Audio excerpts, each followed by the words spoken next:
Take this story now to Washington, D.C. I'm joined now by the Armenian National Committee of America Executive Director, Aram Hamparian. I hope I got your name right there, Mr. Hamparian. It's good to have you on the show.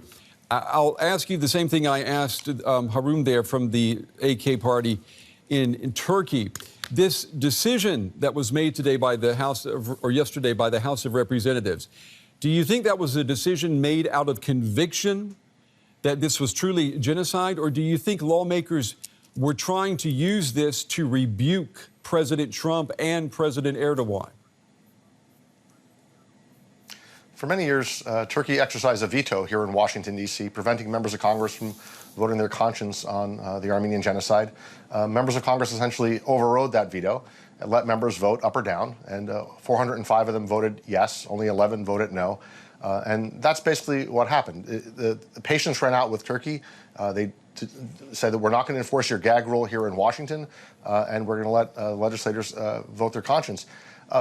The thing is this, right? In Turkey, it's illegal to talk about the Armenian Genocide, and that's a terrible law, but that's Turkey's law. Mm-hmm. They have no right to export that here to Washington, essentially, America has told Ankara, we're not going to outsource our policy to you. We're going to have our own policy, which is a healthy thing. Well, you say that the patience has run out, but you know, I know that the lobbying by Armenians in the United States this has been going on for at least 2 decades, and now all of a sudden we're getting this decision. Yes.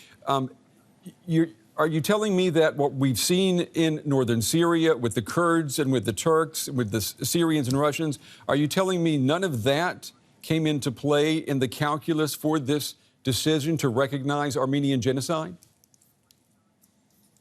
No, of course it did, but in a way I think it's a little different than the premise of your question. With Turkey poised to commit new atrocities against our Kurdish allies, against at-risk Christians and Yazidis in northern Syria, it's all the more important to communicate to Turkey, to communicate to Erdogan in language he frankly understands, that the United States will no longer whitewash his crimes, will no longer forgive and cover up his sins. And that's a healthy message to send, and in fact an anti-atrocities message to send right now.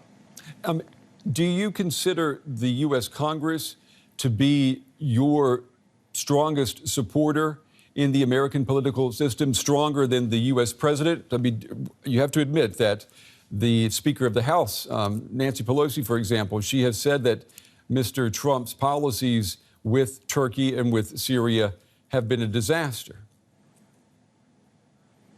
I'm going to flip the question a little bit and say that the part of the U.S. government that is most subject to foreign pressure, to foreign vetoes, is the executive branch.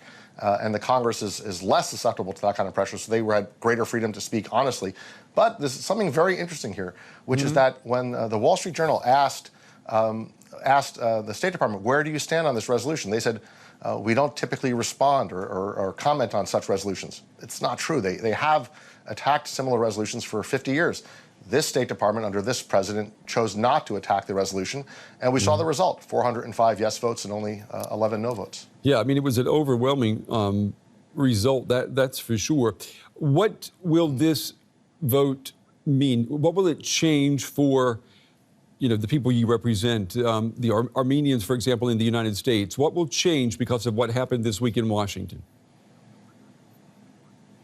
I think that there's great personal meaning for Armenians in our adopted home, the United States, to feel as though our policy on the issue is set here in Washington by Americans, not exported to America by the Turkish government. So I think there's a sense of we've helped move America to a more American policy, away from an Ankara-imposed policy. That holds a lot of meaning for us as Armenians, but also Armenia itself, to the extent that we can end America's complicity in Turkey's denials and ultimately Turkey's denials, we're going to see Armenia itself be safer, because Armenia cannot be safe today, bordered by an unrepentant, overarmed perpetrator of genocide, rather. Excuse me. All right, Mr. Aram Hamparian with the Armenian National Committee of America. Mr. Hamparian, we appreciate your time and your insights tonight. Thank you very much. Thank you. Thank you.